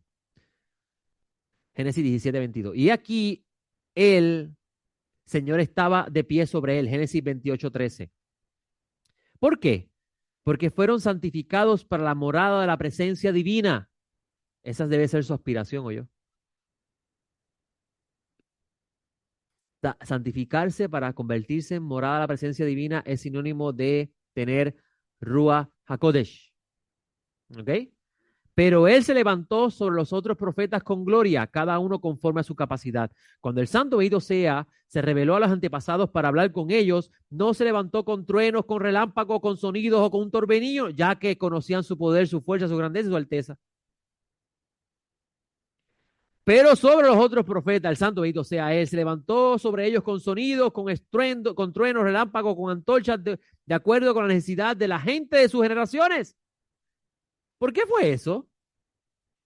Porque la gente de sus generaciones no conocían el poder y la fuerza del santo bendito sea. Si solo con voces y truenos, si solo se humillaran, cuando el santo bendito sea, él se levantó sobre los antepasados para ordenarle, no le hizo estipulaciones con ellos, si anduviese en mi estatuto, pero si desecháis mi estatuto, Levíticos 26, 3, 15.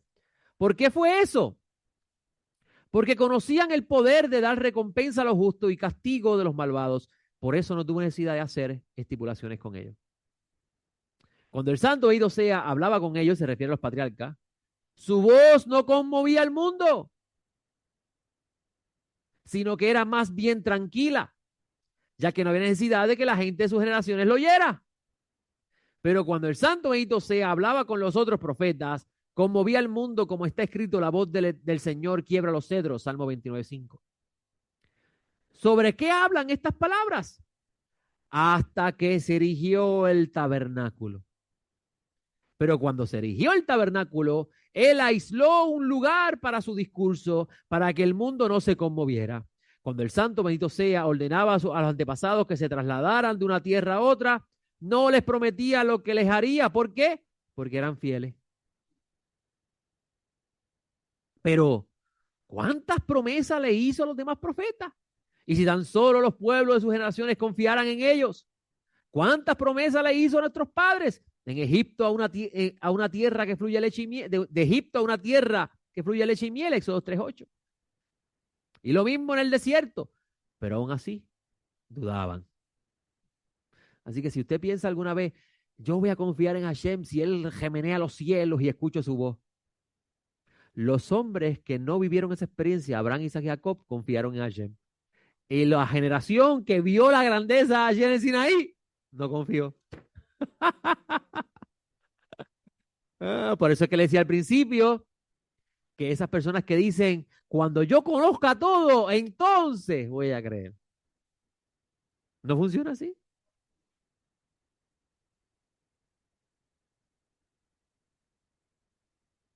Ajá. Cuanto nos prometió incluso a nosotros. Alégrate estéril, Isaías 54:1. Consuela, consuela, pueblo mío, Isaías 41. Alégrate mucho, hijo de Sión, Zacarías 9:9. He aquí que viene el día del Señor, Zacarías 14:1, quiere decir el versículo. He aquí yo envío mi mensajero, Malaquías 3:1. Y todavía dudaban. No era necesario expresar el nombre explícito de Dios a los antepasados, pero él expresó el nombre explícito a los demás profetas, como lo necesitaban los pueblos de sus generaciones. La prueba de ello la tenemos en nuestro maestro Moisés, como está escrito: yo me aparecí a Abraham, Isaac y Jacob como el Dios omnipotente, pero no les hice saber mi nombre a ellos. Y aún así, el nombre que significa trascendencia, y cuando ese nombre se manifiesta, Abraham, Isaac y Jacob no lo necesitaron para poder creer en él. Y nosotros decimos, cuando se retumben los cielos, creemos. ¿Qué cosa, no? Por eso es que hay por ahí un texto de los nazarenos que con respecto a la mesianía de Yeshua, que Yeshua le pide al Eterno que bendiga a aquellos que van a creer por la palabra de los discípulos, solamente por enseñar la mesianía de Yeshua, y esa gente que va a escuchar no estuvieron presentes cuando el Mesías fue levantado entre los muertos por Dios. ¿Ok? No me revelé a ellos como lo hice a ti. Termina la cita. Pero con mi nombre, Yud-Heh-Vav-Hei, no me di a conocer a ellos. Rashi dice con respecto a esto: aquí no está escrito no les di a conocer este nombre, sino no me di a conocer con este nombre. Quería decir, yo no era conocido por ellos con mi cualidad de veracidad, por la cual mi nombre es llamado el Eterno, que significa yo soy fiel para hacer que mi palabra se verifique. Así pues, yo les había hecho una promesa, pero todavía no la he cumplido. Y esto es bien importante porque nosotros necesitamos que Dios cumpla en nuestras vidas lo que nosotros queremos. Y si Dios no cumple en nuestras vidas nosotros queremos, ya no lo queremos. Y Abraham, Isaac y Jacob no vieron lo que Hashem les dijo, y aún al día de su muerte fueron fieles. Lo que busca decir Rashi es que aún los patriarcas, conociendo el nombre del Creador, su revelación a ellos no estuvo definida por la cualidad que este nombre implica. Ahora vamos a Juan 17:6, porque estábamos hablando de eso, ¿verdad? Manifesté tu nombre a los hombres que del mundo me diste. Mire qué interesante, Yeshua está reconociendo que las ovejas que él tiene se las dieron. Ahora, ¿por qué Juan escribe eso? Tenga en cuenta, y esto lo menciono, el Evangelio de Juan es el Evangelio que más utiliza el rollo de Ezequiel. El libro del profeta Ezequiel, el rollo del profeta, ese libro, el Evangelio de Juan es el más de todos los evangelios que lo utiliza. Así que cuando el Mesías está diciendo a los hombres que del mundo me diste, tuyos eran y me los diste y han guardado tu palabra, él está citando al profeta Ezequiel cuando el profeta Ezequiel dice que Dios cogerá de Judá y de Efraín y pondrá de pastor a David. ¿Ok? La palabra panero en griego, que es la palabra manifesté, significa hacer ver, ser revelado, ser exhibido, dar a conocerse, revelar, mostrar. ¿Qué quiere decir Yeshua con estas palabras? ¿Acaso los discípulos del maestro Nazaret no sabían el nombre de Dios? Por eso es importante que usted sepa que para el judío no es importante cómo se pronuncia el nombre de Dios. Para el judío es importante qué expresa ese nombre. Para los gentiles, yo tengo que saber cómo se pronuncia, cómo se llama. Y eso tenemos que quitarlo de nuestra esencia. Aquí lo importante no es cómo se pronuncia el tetragramatón. Aquí lo importante es, tú conoces ese nombre. El nombre del que llama las cosas que no son como si fueran.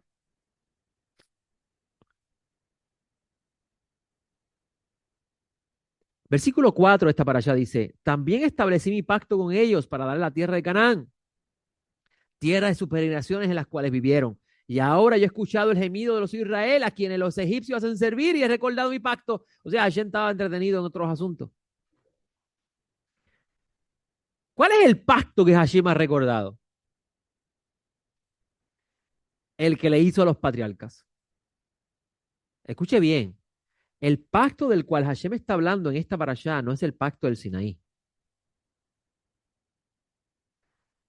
Lo que Pablo habla en la carta a los romanos con respecto a ellos ser muy amados por Hashem, por causa de los padres, Al ellos ser el pueblo escogido, el árbol que Hashem se ha encargado de cultivar, la raíz, todo eso está relacionado a las promesas que Hashem le hace a Abraham, Isaac y Jacob. El pacto de Sinaí manifiesta la responsabilidad y el deber que Hashem le ha conferido al pueblo de Israel de ser el maestro del mundo.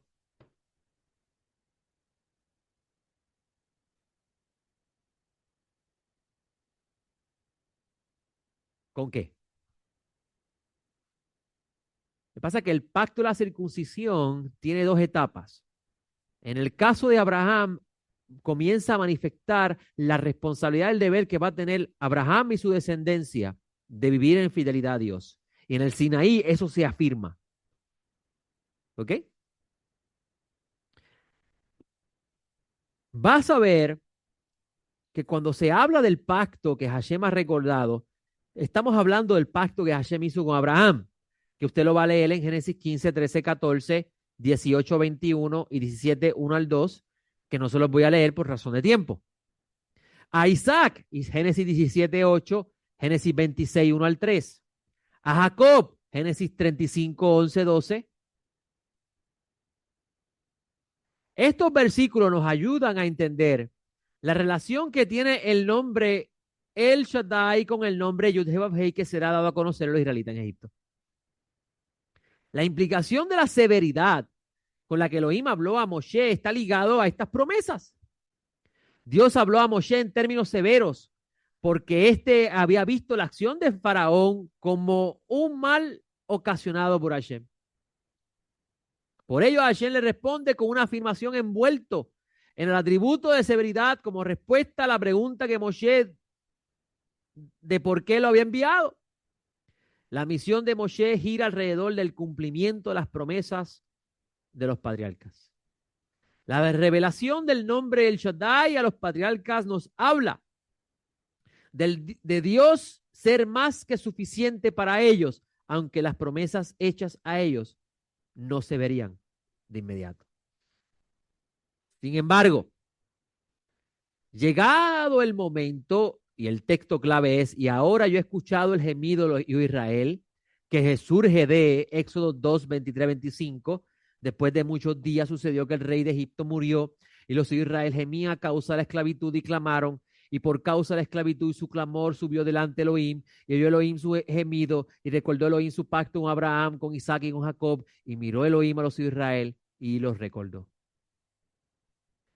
Y oyó Elohim su gemido. En Job 24:12 leemos, por la angustia gime el moribundo y el alma de los heridos clama auxilio. O sea que el gemido en este sentido lo que está diciendo es que ellos están pidiendo auxilio. La respuesta de Dios al clamor de los israelitas. Por tanto, Dios Israel, yo soy el Eterno. Yo sacaré debajo de las cargas de los egipcios, libraré de su esclavitud, redimiré con brazo extendido y con grandes juicios. Os tomaré para mí por pueblo y seré para vosotros por Dios, y sabréis que yo soy el eterno vuestro Dios, que os saco de debajo de las cargas de los egipcios, y os llevaré a la tierra por la cual alcé mi mano que daría a Abraham, a Isaac y a Jacob, y os daré en posesión. Yo, el Eterno. Esa es la firma. Así habló Moshe a los hijos de Israel, pero por causa de la impaciencia de espíritu y dura esclavitud, no escucharon a Moshe. Amigos, la redención es un proceso gradual, progresivo.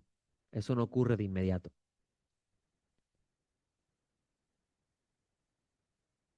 ¿Oyó? Sobre esto, Rabenu Bajia, el rabino Bajia, comenta estos versículos, comentando estos versículos, dice lo siguiente. Dios liberaría a los judíos de las labores de la esclavitud incluso antes de que los dejaran irse del país y mientras todavía fueran considerados propiedad de los egipcios. La esclavitud culminó en Tishrei, pero no partieron de Egipto sino hasta 6 meses más tarde. Esto es importante, ¿sabes por qué? Porque usted ya ha sido redimido, pero el efecto de esa redención no la verás hasta el día de Mashiach. ¿Ok? Tradicionalmente en el Sedel de Pesaj se toman 4 copas que simbolizan estas 4 etapas de la redención. Esto fue instituido por los rabinos después de la destrucción del templo. La meta de la redención es la adopción como hijos e incluso en el pueblo del Dios Altísimo. Y esto es bien importante.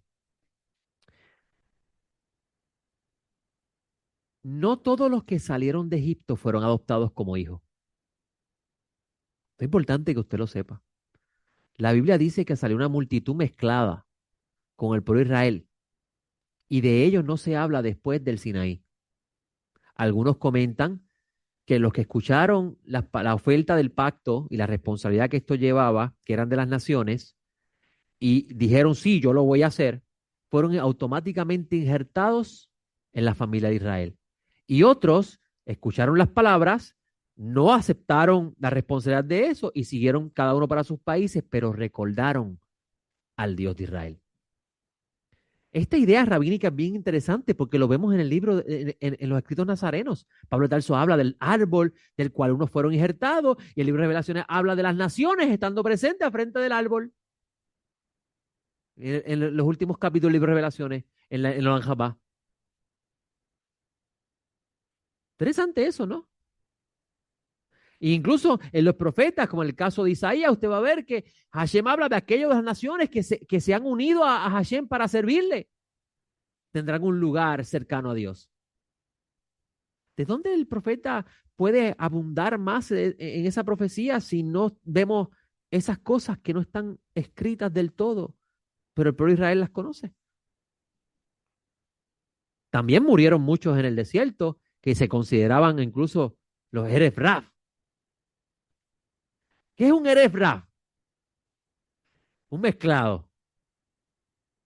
Y cuando hablamos de un mezclado, no estamos hablando de que tiene sangre puertorriqueña, española y africana. Estamos hablando de una persona que debate en su interior con respecto a la realidad de Dios. ¿Está Dios con nosotros o no? Es un mezclado. Esto lo hizo Dios, esto lo hizo el diablo, es un mezclado.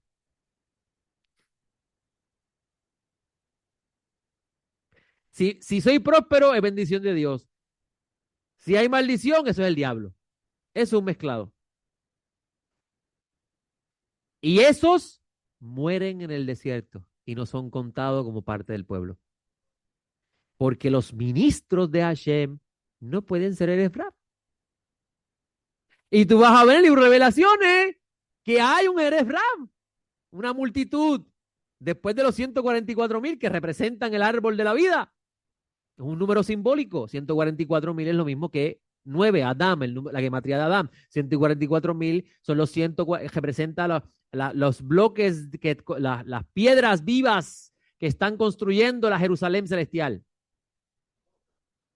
Esos son los testigos de Jehová, exacto. No, no, no, no, no. Pero los Erefram no se pierden. Dice el libro de Revelaciones que los Erefram van a ser pastoreados por Mashiach y Mashiach le va a quitar eso.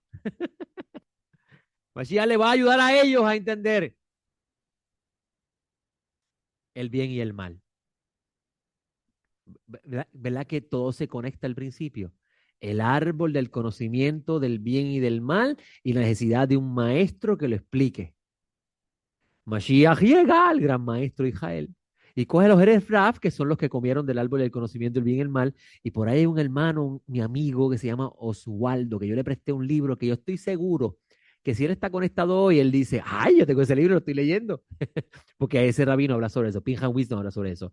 Los Erefraf son los que comieron del árbol del conocimiento del bien y el mal y no pueden diferenciar entre el bien y el mal porque no tienen un maestro que les enseñe a diferenciar entre el bien y el mal. Y entonces es importante porque en el libro de Revelaciones habla de la multitud que no se puede contar, los Erefraf, del cual el Mashiach, que es el gran maestro, los va a pastorear y los va a ayudar a diferenciar entre lo puro, lo impuro, lo bueno, lo malo, lo verdadero, lo falso, todas esas cosas que dice la Torá que Hashem enseñó a Israel. ¿Entendido eso? Hasta ahora, ¿le parece interesante la clase? Ya estamos terminando. Ok, hay que estudiar mucho.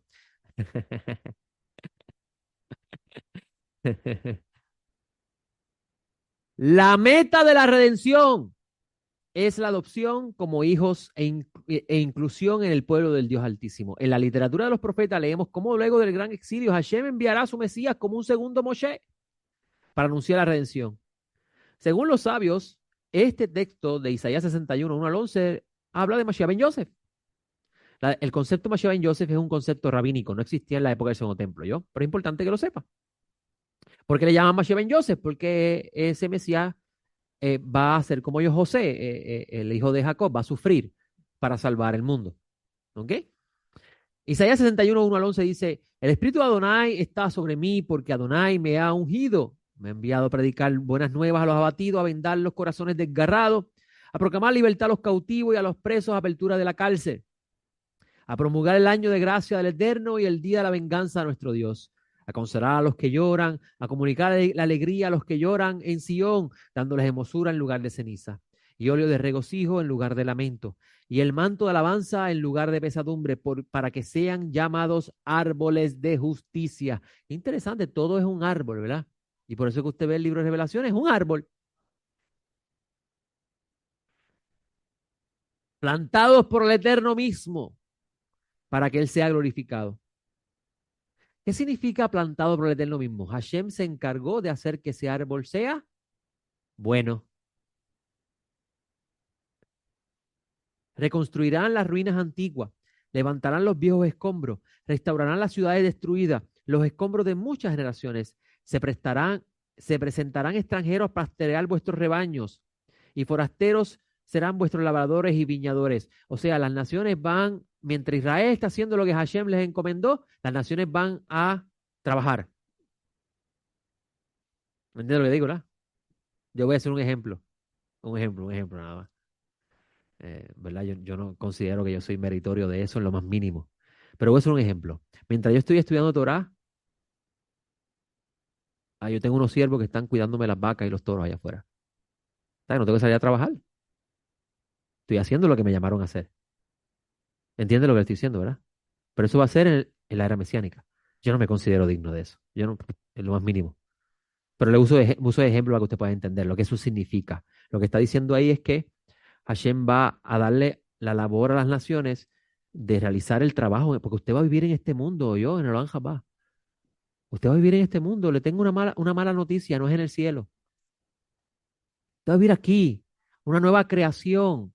Las naciones van a estar aquí bajo el gobierno absoluto de Dios, no va a haber otro gobierno. Gobierno significa dominio absoluto de Dios, no va a haber otro dominio en la tierra. Y Israel va a ser ese gran árbol de la vida de la cual vamos a comer, ¿ok? Y las naciones, mientras Israel está estudiando y enseñando a los pies del gran maestro, el Mashiach de Israel, las naciones van a hacer el trabajo que ahora hacen para poder comer en este mundo los que enseñan la palabra. Y ahí entra mi comentario pesado en ese tema. Es una vergüenza cómo los que se sientan a enseñar la palabra de Dios viven a costilla de la gente que ofrenda.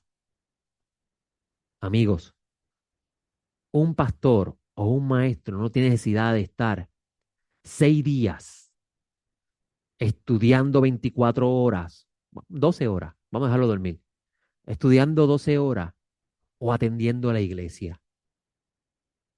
Eso es un engaño. Todos los grandes sabios de Israel, que han sido grandes maestros de Torah, tenían una profesión y se buscaban el alimento trabajando. El propio maestro Nazaret, y bueno, era carpintero en Israel, no se construía con madera.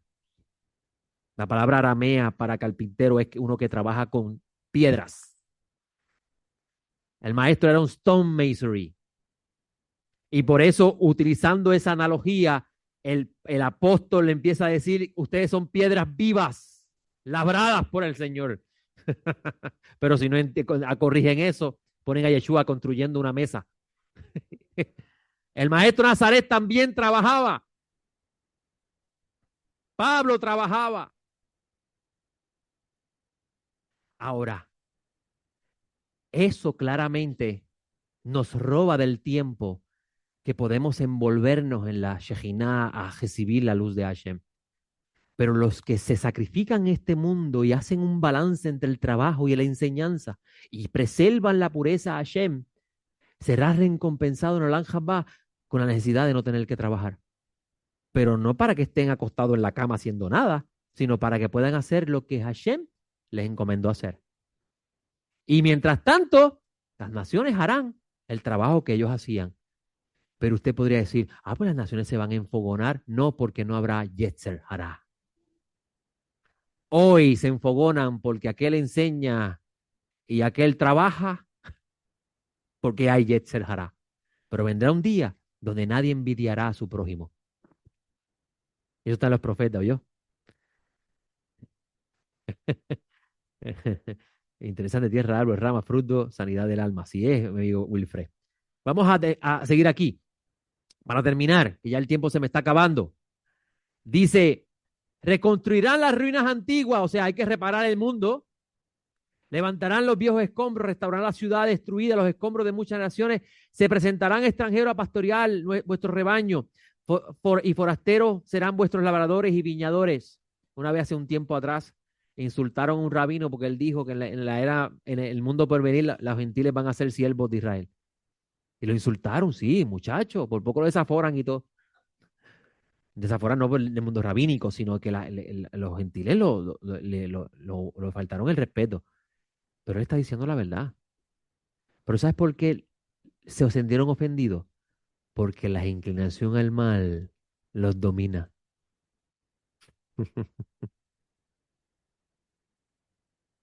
Y recibir la recompensa. Así es, muere. Pero en cuanto a vosotros, seréis llamados sacerdotes del Eterno. Mire a Aarón y a sus hijos. El oficio de ellos era servir a Hashem completamente, en el santuario de Hashem. El problema es la romanización de los conceptos. Ahora el local es la iglesia, por tanto, yo soy ahora, tengo el trabajo de Aarón, el sacerdote, tengo que estar todo el día aquí, pendiente, que las cortinas estén bien, que hay que construir este local para que las ovejas vengan a alimentar. Si están 6 días a la semana, que incluso muchos de ellos ni estudian la palabra, cogen 4 versículos el día antes para predicar, porque están más pendientes en poner el local bonito, viviendo a costa del sacrificio que hacen los hermanos en una falsa promesa de que si diezma Dios te va a prosperar. Muy cierto. Perdonen que sea tan duro, me volverán a escribir otra vez lo que me escriben por YouTube, pero pues, I'm sorry. La verdad duele. Ok. Pero en cuanto a vosotros, seréis llamados sacerdotes del Altísimo, dirán de vosotros ministro de vuestro Dios. Comeréis la opulencia de las naciones y entraréis en posesión de su gloria. Y en lugar de vergüenza, tendréis doble honra.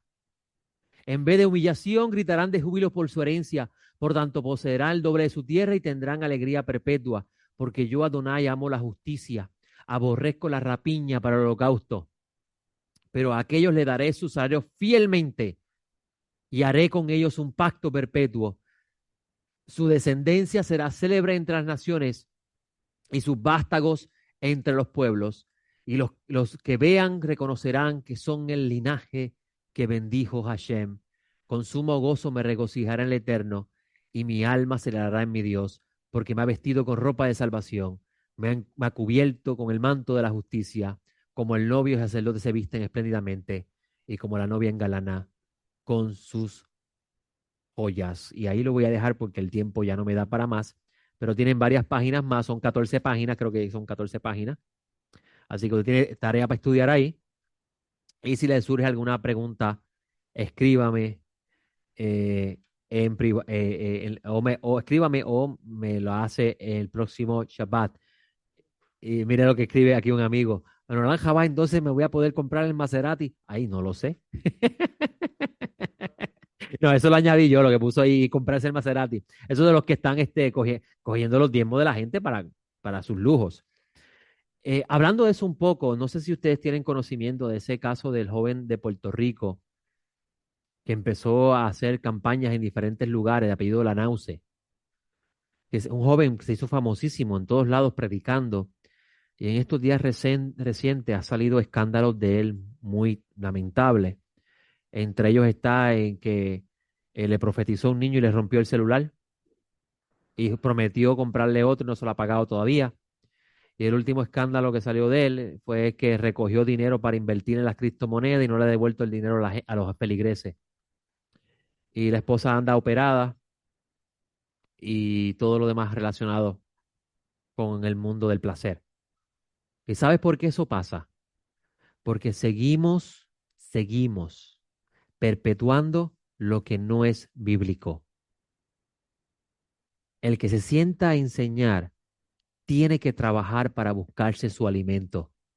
Usted no se sienta aquí para beneficiarse de las ovejas. Esa era la crítica que Hashem hacía a través del profeta Ezequiel, que cogían y se chupaban a las ovejas y las maltrataban. Esa era la crítica que hacía el profeta. Y es un mismo patrón que vemos hoy dentro del cristianismo, que no es lo que enseña la Escritura.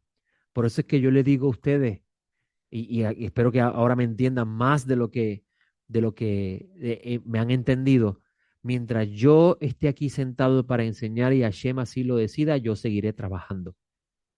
Y el día que me retire de mi trabajo y Hashem me permita estar vivo, tendré mi pensioncita de trabajo y seguiré enseñando. Pero nunca voy a vivir de ustedes. Nunca. ¿Por qué? Porque eso no es el trabajo que Hashem le ha dado a sus ministros. ¿Está bien? Vamos a orar para terminar.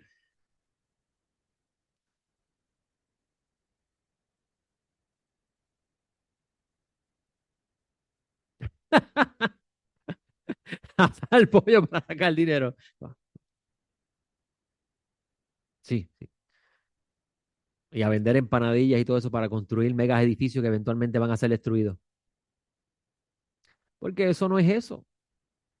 El concepto de lugares grandes, que vaya mucha gente, eso es de coliseos romanos, ¿sabía usted eso? Que si usted mira el concepto original del coliseo romano era entretener a la gente. ¿Y qué es lo que usted ve en esos lugares grandes? Entretenimiento. Lo que están entreteniendo a la gente, no están realmente llevándolos a conocer a Dios. Y la competencia de quién tiene la mejor orquesta. La mejor orquesta. ¿Quién es el que canta el corito que me hace temblar? Vamos a orar. Padre eterno, te damos gracias por las cosas que hemos estudiado hoy, por lo que nos has permitido entender. Adonai del universo, te pedimos que cada día podamos conocer tu nombre, que podamos aferrarnos cada día más a ti, Adonai del universo, que eres la vida eterna, y que podamos conocer a tu Mashiach, para que cuando venga el Maestro, Él pueda decir, yo los conocí también a ellos.